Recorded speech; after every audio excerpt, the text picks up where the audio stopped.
Good afternoon students. मागच्या व्हिडिओमध्ये आपण भारतातील वेगवेगळ्या समुदायातील शिक्षण किंवा शिक्षणाचा दर किंवा शिक्षणाची जी काही व्यवस्था आहे त्या संदर्भातली चर्चा केली होती.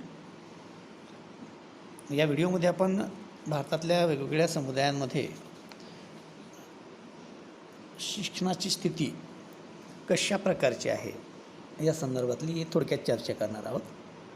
ॲक्च्युली यामध्ये आकडेवारी महत्त्वपूर्ण आहे, परंतु व्हिडिओमध्ये तुम्हाला आकडेवारी देता येणार नाही आहे. त्यामुळं मी व्हिडिओमध्ये केवळ मुद्द्यांवर थोडी विश्लेषणात्मक चर्चा करणार आहे आणि तुम्हाला या वेगवेगळ्या समुदायांची शैक्षणिक स्थिती कशा प्रकारची आहे हे दर्शवणारे आकडेवारीचे तक्ते जे आहेत त्याच्या PDF तुमच्या व्हॉट्सअप ग्रुपवर पाठवणार आहे. तेव्हा या वेगवेगळ्या समुदायातील जी काही त्या समुदायांची शैक्षणिक स्थिती आहे त्याची आकडेवारी निहाय माहिती ती PDFच्या त्या पेजमधून तुम्ही स्टडी करून घ्या आणि नोट डाऊन करून घ्या. आपण जस्ट इथं थोडक्यात भारतातील वेगवेगळ्या समुदायातील शिक्षणाच्या स्थितीबद्दल थोडक्यात चर्चा करूयात. तर अशी पाहायला गेली तर प्रत्येक धर्माची किंवा भारतातील धर्मनिहाय शिक्षणाचा जो काही दर आहे किंवा जी काही स्थिती आहे ते आकडेवारीनुसार त्या ठिकाणी तुम्हाला पाहायला मिळेलच. आपण फक्त इथं थोडक्यात चर्चा करणार आहोत की भारताचा जर विचार केला तर भारतात लोकसंख्येनं सर्वाधिक असणारा धर्म हिंदू धर्म, त्यानंतर लोकसंख्येच्या प्रमाणात आपण जर क्रमवारी पाहिली तर हिंदूंनंतर मुस्लिम धर्माचा क्रम लागतो आणि मग शीख, जैन, बौद्ध, ख्रिश्चन हे धर्म त्या तुलनेनं हिंदू आणि मुस्लिमांच्या तुलनेनं लोकसंख्येनं खूप कमी आहेत. परंतु असं जरी असलं तरी आकडेवारीचा विचार करता भारतात सर्वाधिक साक्षरतेचा दर जो आहे तो जैन धर्मियांमध्ये पाहायला मिळतो. जवळपास आता ही जी आकडेवारी आहे ती 2011च्या जनगणनेची आहे, कारण 2021ची जनगणना आणखीन व्हायची बाकी आहे. ती आकडेवारी आपल्याजवळ उपलब्ध नाही आहे. तर 11च्या जनगणनेप्रमाणे जैन धर्मियांचं शिक्षणाचं प्रमाण हे जवळपास 87% घरात जातं आहे. हे सर्वाधिक आहे. तर भारतात सर्वाधिक कमी शिक्षणाचं प्रमाण धर्माच्या बाबतीत जर पाहतो म्हटलं तर मुस्लिम धर्मियांचं, जे केवळ 57% घरामध्ये आपल्याला पाहायला मिळतं. हिंदू धर्मियांमध्ये 63%, ख्रिश्चन धर्मियांमध्ये 74%, शीख धर्मियांमध्ये 67% आणि बौद्धांमध्ये 71% असं एकूण शिक्षणाचं टक्केवारीतलं प्रमाण आपल्याला पाहायला मिळतं. असो, PDF तो तक्ता मी देईल, त्यामध्ये तुम्ही ते पाहू शकता. आपण थोडक्यात चर्चा करणार आहोत की आपल्याकडच्या काही महत्त्वपूर्ण समुदायांमधील शैक्षणिक स्थिती कशी आहे ते सुद्धा त्या PDF तक्त्यांमध्येच तुम्हाला पाहायला मिळेल. इथं जस्ट आपण थोडक्यात एक ओव्हरलुक करून घेऊयात. मुस्लिम समुदाय आणि शिक्षण हा जो विषय आताच मी त्याबद्दल बोललो तुम्हाला की भारताच्या लोकसंख्येमध्ये दुसऱ्या क्रमांकाची लोकसंख्या असणारा मुस्लिम धर्म म्हणजे जवळपास टक्केवारीचा जर विचार करतो म्हटलं तर 2011च्या जनगणनेप्रमाणेच 14 ते 14.5% लोकसंख्या असणारा मुस्लिम धर्म की ज्यामध्ये शिक्षणाचं प्रमाण इतर कुठल्याही धर्मापेक्षा सर्वात कमी आहे. त्याला अनेक कारणीभूत आहेत. पिढ्यानपिढ्या थोडंसं पाहायला गेलं तर म्हणजे जसं अनुसूचित जाती असतील, अनुसूचित जमाती असतील, इतर मागासवर्गीय असतील, या समुदायांना भारतीय समाजव्यवस्थेमध्ये प्राचीन काळापासूनच शिक्षण घ्यायची बंदी होती. परंतु अशी बंदी इस्लाम धर्मीयांना कधीच नव्हती. इस्लाम धर्मीय या देशामध्ये सत्ताधीश म्हणूनच राहिलेले आहेत. त्यामुळं त्यांची स्वतःची एक स्वतंत्र शिक्षण पद्धती होती, परंतु ती शिक्षण पद्धती कुठंतरी धर्माला अनुषंगून किंवा धार्मिक गोष्टींना कव्हर करणारी होती. त्यामुळं स्वातंत्र्यपूर्व कालखंड म्हणा किंवा ब्रिटिशांच्या आगमनाच्या आधीचा कालखंड म्हणा, इस्लाम धर्मियांची स्वतःची स्वतंत्र शिक्षण पद्धती होती, मात्र ती धर्माला अनुषंगून असल्यामुळं ती स्वातंत्र्यानंतर आपण जी आधुनिक शिक्षण पद्धती स्वीकारलेली आहे त्या आधुनिक शिक्षण पद्धतीशी तिचा तर काही ताळमेळ बसत नव्हता. त्यामुळे मग कुठंतरी त्या धर्मावर आधारित असणाऱ्या शिक्षण पद्धतीतूनच पिढ्यानपिढ्या घडलेला मुस्लिम समाज या 21व्या शतकातील 20व्या-21व्या शतकातील आधुनिक शिक्षण पद्धतीकडे थोडक्यात तितकासा काही ओढला गेला नाही किंवा अशा प्रकारच्या आधुनिक शिक्षण पद्धतीकडे पाहण्याचा जो काही मुस्लिम समुदायाचा दृष्टिकोन आहे तो कुठंतरी मागास आणि पारंपरिकच राहिला असलेला आपल्याला पाहायला मिळतो. आणि म्हणून इतर धर्मियांच्या तुलनेमध्ये इस्लाम किंवा मुस्लिम समुदायामध्ये शिक्षणाचं प्रमाण हे इतरांच्या तुलनेमध्ये खूप कमी दिसतं. म्हणजे थोडक्यात प्राथमिक शिक्षणापासून ते पदवी शिक्षणापर्यंत सर्वच बाबतीमध्ये सर्वच पातळ्यांवर आणि इवन शासकीय नोकऱ्यांमध्ये सुद्धा मुस्लिम धर्मियांचं प्रमाण हे त्यांच्या 14% या लोकसंख्येच्या प्रमाणामध्ये कुठंही दिसत नाही. एकूण जर पाहायला गेलं तर अशी एकूण मुस्लिम धर्मियांची शैक्षणिक स्थिती सविस्तर जी आकडेवारी आहे ते तुम्हाला त्या PDF मध्ये पाहायला मिळेल. सोबतच दुसरा महत्त्वाचा समुदाय भारतीय समाजातील किंवा समाजव्यवस्थेतील तो म्हणजे अनुसूचित जाती. या अनुसूचित जाती आणि त्यांच्याशी निगडीत शिक्षण हा जो एक काही विषय आहे जर तो पाहायला गेला तर आपण त्याला थोडं मागं जाऊन इतिहासाशी जोडून पाहू शकतो. हजारो वर्षांच्या भारतीय समाजातील जातीव्यवस्थेच्या जातीय रचनेच्या समाजव्यवस्थेमध्ये किंवा समाजरचनेमध्ये या ज्या अनुसूचित जाती आहेत की ज्या पूर्वाश्रमी अस्पृश्य किंवा दलित जाती म्हणून ओळखल्या जात होत्या अशा प्रकारच्या जातींना भारतीय समाजव्यवस्थेमध्ये तत्कालीन काळात जेही कुठलं जगण्यासाठी आवश्यक असणारं शिक्षण असेल ते घेण्यापासून वंचित ठेवलं गेलं होतं.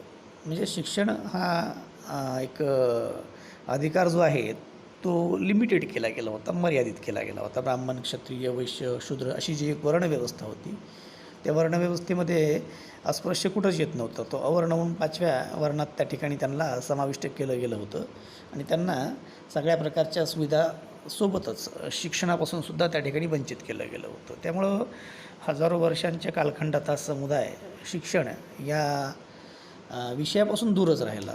स्वातंत्र्यानंतर भलेही आपल्याकडं सर्वसमावेशक धोरण स्वीकारलं गेलं असलं आणि सर्वांनाच समाजाच्या मुख्य प्रवाहात सामील करून घेण्याचा जो काही प्रयत्न तो केला गेला असला तरीही पिढ्यानपिढ्यांची जी उदासीनता आहे शिक्षणाबद्दलची ही इतक्या सहजासहजी जाणार नव्हती. आणि त्यामुळे साहजिकच आहे अनुसूचित जाती इतरांच्या तुलनेमध्ये इतर समुदायांच्या तुलनेमध्ये शिक्षणापासून कुठंतरी दूर राहिलेल्या किंवा मागं राहिलेल्या आपल्याला पाहायला मिळतील. एक विशेष यामध्ये नोंद करण्यासारखं की अनुसूचित जातींमधूनच पूर्वाश्रमीची असणारी महार ही जात ज्या जातीनं नंतर मोठ्या प्रमाणामध्ये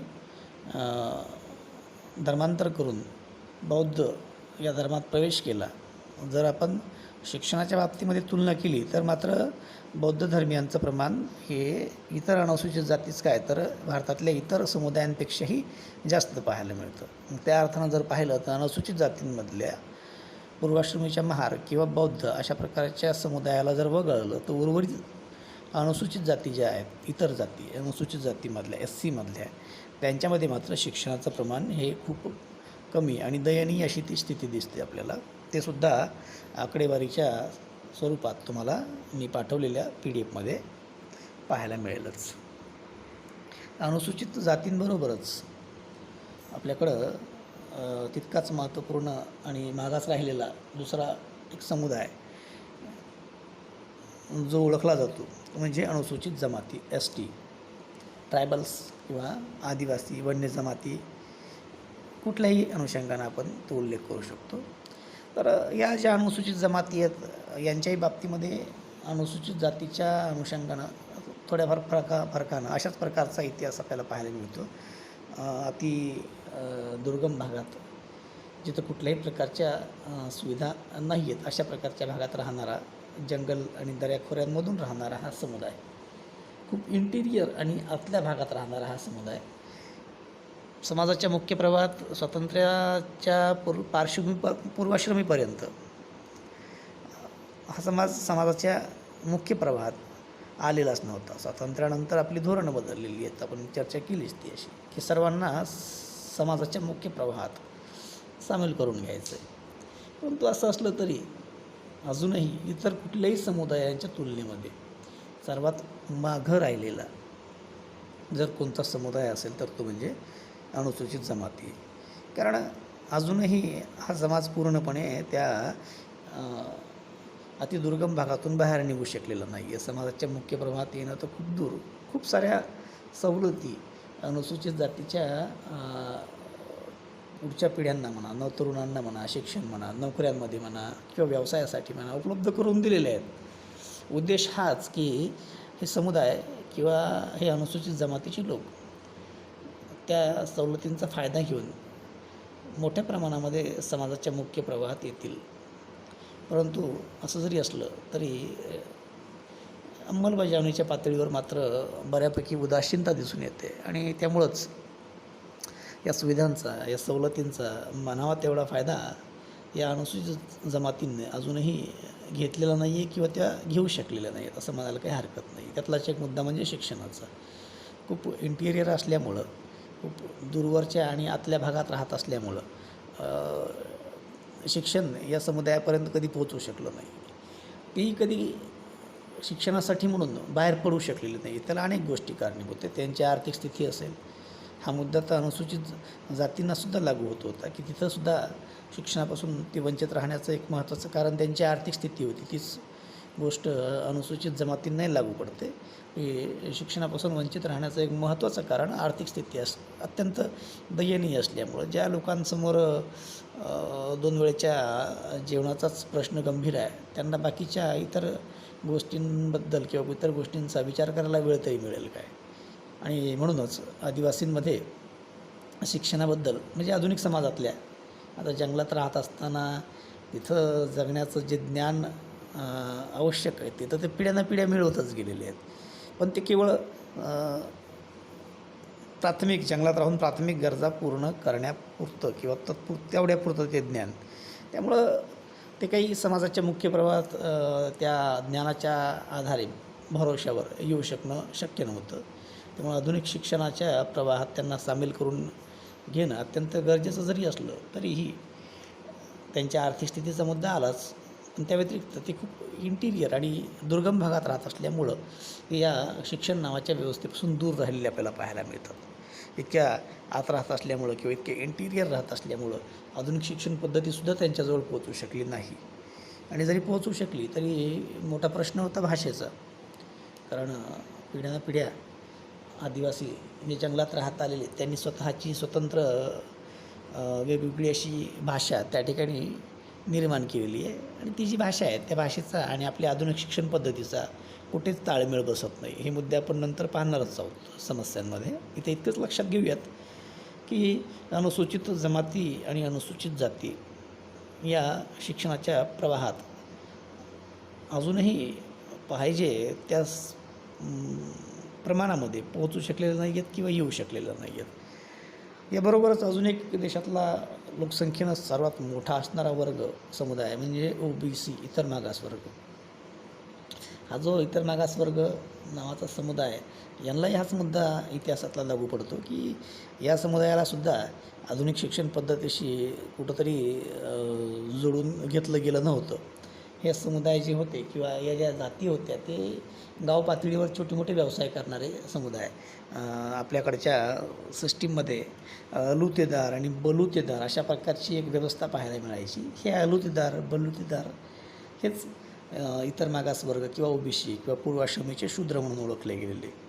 वर्णव्यवस्थेमध्ये शूद्र हा वर्ण गावाच्या आतलाच किंवा वर्णव्यवस्थेच्या आतलाच जरी असला तरी केवळ सेवा देणारे व्यवसाय त्यांना दिले गेले होते.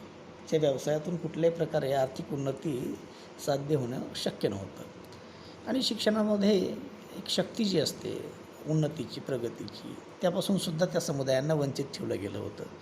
परिणामी हे समुदायसुद्धा शिक्षण आणि शिक्षणापासून मिळणारे फायदे यापासून दूरच राहिला. स्वातंत्र्यानंतर नक्कीच सर्वांच्या सोबत याही समुदायाला बरोबर घेणं अत्यावश्यक होतं. असे प्रयत्न केले गेले, परंतु आज आकडेवारी जर पाहिली, डाटा जर पाहिला, तर तिथंही दिसतं की इतर जे प्रस्थापित समुदाय आहेत, जात व्यवस्थेमधल्या तथाकथित ज्या प्रस्थापित जाती आहेत किंवा प्रस्थापित समुदाय आहेत, त्यांच्याशी तुलना करता अनुसूचित जाती आणि जमाती यांच्याप्रमाणेच OBC किंवा इतर मागासवर्ग हा सुद्धा त्या ठिकाणी शिक्षणाच्या बाबतीमध्ये मागारलेलाच आपल्याला पाहायला मिळतो.